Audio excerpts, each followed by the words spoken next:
Hello' everyone, আজি আকৌ আপোনালোকৰ ওচৰত লৈ আহিলোঁ এটা সৰু ব্লগ, য'ত মই ৰাতিপুৱা উঠি পিনিয়ে বাহিৰত ওলাই পিনে চাওঁ বাহিৰত নিয়ৰেৰে আৱৰা। চাই পিনে লাগিল যে আজি ঠাণ্ডা আহি গ'ল আৰু এইপিনে মই ব্ৰাছ কৰি লৈ আছোঁ আৰু আয়ানে চেণ্ডেল দুটামান হাতত লৈ পিনে কৈ আছে মই জিম মাৰি আছোঁ বুলি, আৰু এটা মাস্ক পিন্ধি আহি পিনে মোক ভয় খুৱাই আছে বুলি।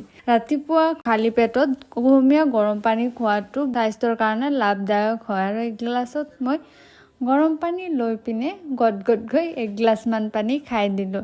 আৰু এইপিনে আমাৰ ঘৰত সকলোৱে আদাৰে ৰঙা চাহটো খাই ভাল পায়, সেইকাৰণে মই গেছত চাহ বনাব ল'লোঁ।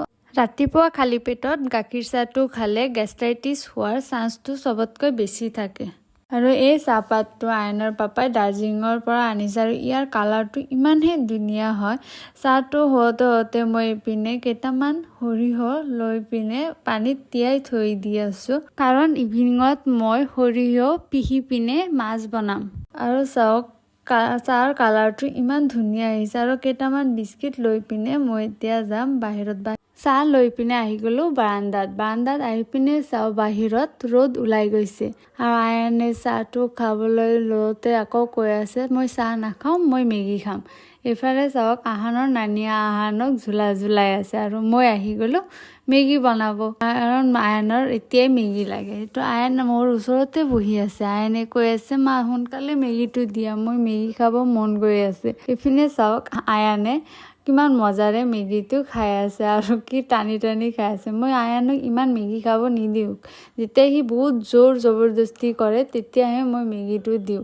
সেইবিলাক খালে পিছত আৰু ভাত খাব নিবিচাৰে। এইফালে চাওক খুৰাৰ ঘৰৰ পৰা কাটি আনিলোঁ এটা পানীলাও।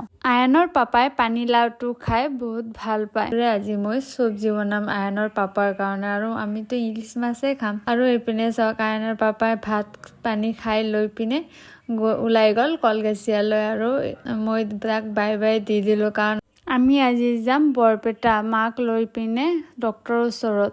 মাৰ কেইদিন ধৰি শৰীৰটো বেছি ভাল নহয়, সেইকাৰণে আজি আকৌ যাম ডক্টৰৰ ওচৰত। ডক্টৰৰ চেকআপ আছে। 15 দিন আগত লৈ গৈছিলোঁ, আজি আকৌ লৈ যাই আছোঁ, কাৰণ 15 দিন পিছত চেকআপত মাতিছে, সেইকাৰণে আজি আকৌ যাব লগা হৈ আছে। আমি আহি পাই গ'লোঁ কলগেছিয়া চাৰিআলি, আৰু এইটো সময়ত সকলো স্কুল কলেজবিলাক ছুটি হৈছে, আৰু ছাত্ৰ ছাত্ৰীবিলাক একেলগ হৈ পিনে গৈ আছে এতিয়া ঘৰলৈ, আৰু আমিও গৈ আছোঁ বৰপেটাৰ দিশে। আৰু সকলোৱে মাৰ স্বাস্থ্যৰ কাৰণে দোৱা কৰিব।